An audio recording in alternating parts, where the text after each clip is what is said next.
aujourd'hui, bien sûr, le plus simple pour vous, c'est d'aller regarder dans les livres, si vous voulez savoir quelque chose, même lire, je dirais, des textes de Jean Bodin ou des autres.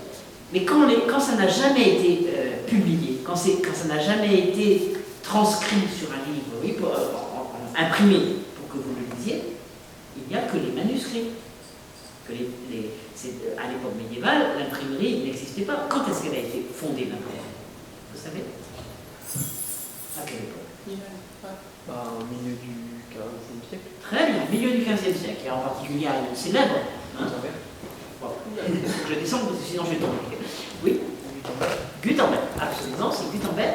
Et Gutenberg, donc, c'est un parmi d'autres, hein, mais c'est lui qui est le plus célèbre. On a même parlé d'une galaxie Gutenberg, c'est-à-dire ce qu'est devenu le monde après la diffusion de l'imprimerie.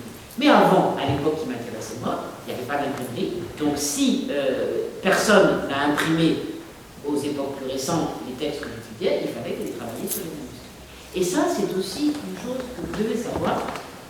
Quand on a fait du latin, ce qui est très intéressant, on peut comprendre les textes dans les manuscrits parce qu'il faut savoir rétablir les mots.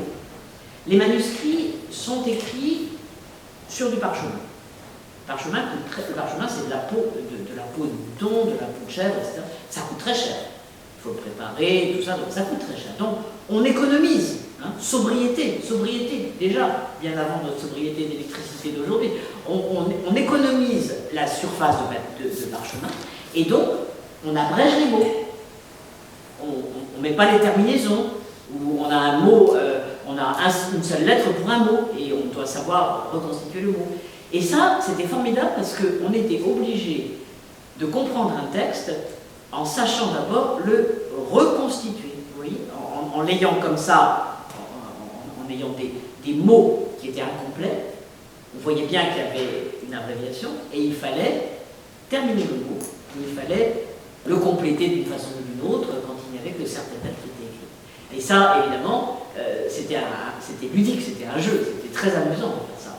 Et aujourd'hui, sur Internet, une de mes étudiantes a fait un programme qui permet de tester si on est capable de faire ce travail-là. Vous voyez, on a le manuscrit, on essaye de le copier soi-même, et si on fait des erreurs, le feu reste rouge, et si c'est bon, le feu passe au vert. Donc vous voyez, c'est assez amusant, et c'est vrai que comme ça, on s'améliore dans la lecture des manuscrits. Donc moi, ce qui m'a passionné aussi, en même temps que le latin, vous voyez, quand je suis arrivé à l'université, c'était de travailler sur les manuscrits, et en utilisant le latin, de développer les mots pour comprendre le sens des phrases qui étaient dans les manuscrits. C'est peut-être un peu étrange, mais vraiment, j'étais passionné par ça, j'aimais ça beaucoup, et ça donnait de l'envie, si vous voulez, de comprendre les textes, parce qu'on était très attentif à tous les mots, parce qu'il fallait tous les comprendre. Aussi, une chose que vous devez savoir, quand on a fait du latin, ce qui est très intéressant, on peut comprendre les textes dans les manuscrits parce qu'il faut savoir rétablir les mots. Les manuscrits sont écrits sur du parchemin. Le parchemin, c'est de la peau de mouton, de la peau de chèvre, etc. Ça coûte très cher. Il faut le préparer, tout ça, donc ça coûte très cher. Donc on économise, hein, sobriété, déjà, bien avant notre sobriété d'électricité d'aujourd'hui. On économise la surface de parchemin, et donc on abrège les mots. On ne met pas les terminaisons, ou on a un mot, on a une seule lettre pour un mot, et on doit savoir reconstituer le mot.